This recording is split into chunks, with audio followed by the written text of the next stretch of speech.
ride AMAP, and I'm doing a little voiceover this time because I got my new contour roam, as I said in the beginning, and didn't have a mic set up, so there is nothing to hear but wind noise.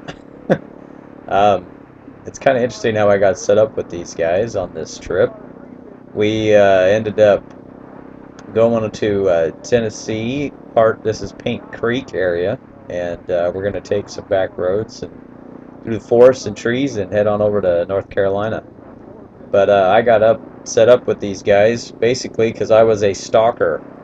The guy in the yellow helmet up there in the front, I saw him at a stoplight. He was going one way and I was turning, going the direction that he had just come from, and decided to do a little lane splitting and cut off some cars and went out and followed him. And he pulled over pretty quick because he saw me and I saw him as far as at the lights, and we kind of waved and noticed we were both riding dual sports, and we got to talking, and he invited me to go on this ride with a whole bunch of other guys, which was pretty cool.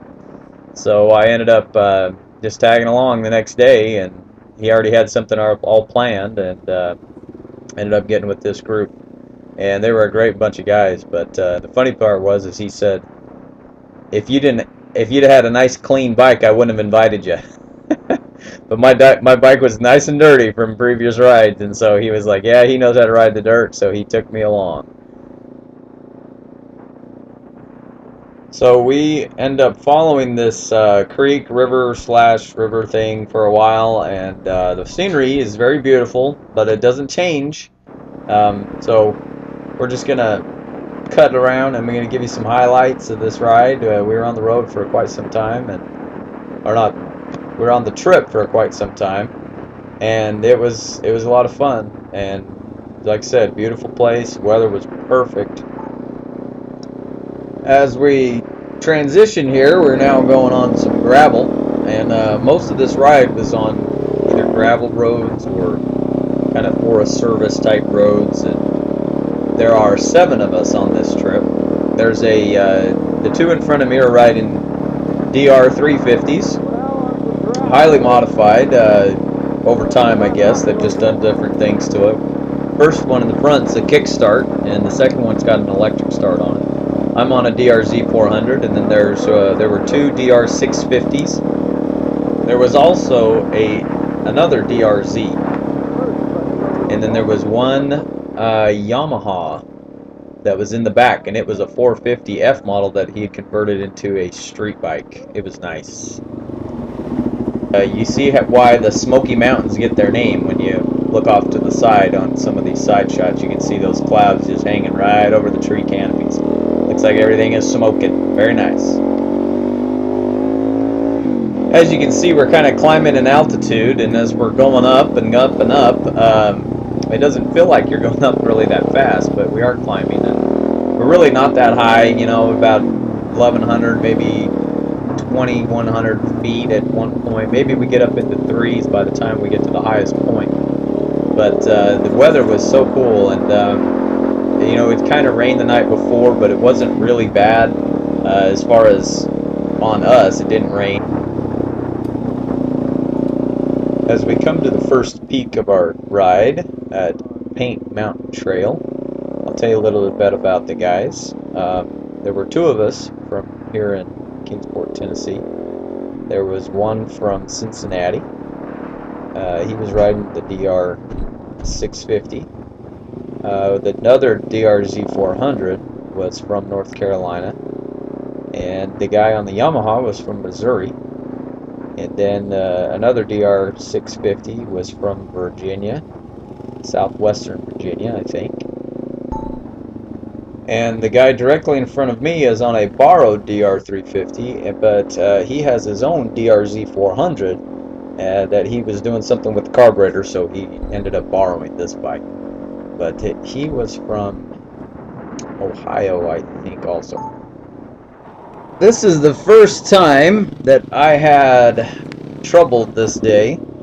As you can see, my rear brake locks up here, and when I'm braking hard to get into this corner coming off the pavement, and I went down several times. None of it I ever caught on film, though.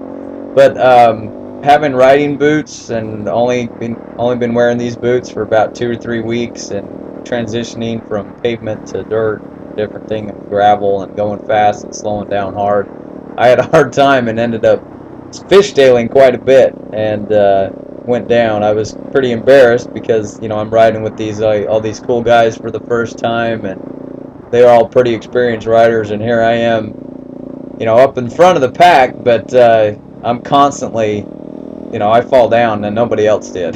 So, but that's part of the fun, and I ended up fixing the problem later on our second day. I adjusted that rear brake level, and it was like I was riding a completely different bike.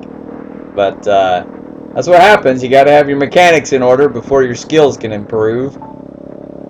People kept asking me if I ever use my front brake, and the answer is yes. I use my front brake a lot more than my rear brake.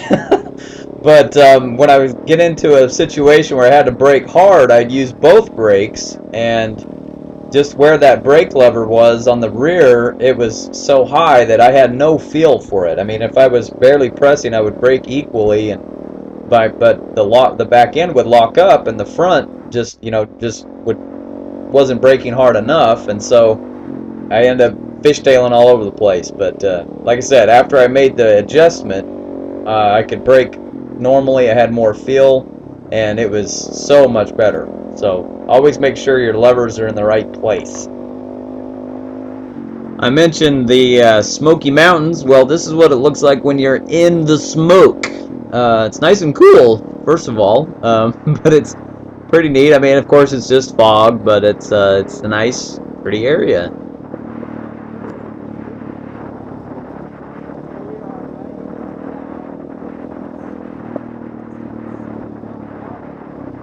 This is where riding in a group, we always want to make sure that everybody makes the turns. The guys in the front had the GPS, and actually the guy in the very back also had the GPS, but and a lot of times that's not the case. So riding in a group, it's always important to stick together, and if there's any turns that we're going to make, we always want to stop and make sure that the person behind you sees that turn, and so everybody can ride together.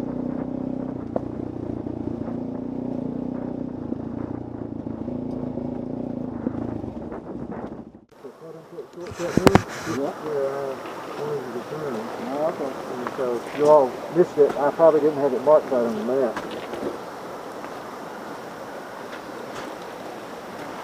Little wardrobe change, huh? So I'm gonna take off my rig, Yeah, I'm good morning too.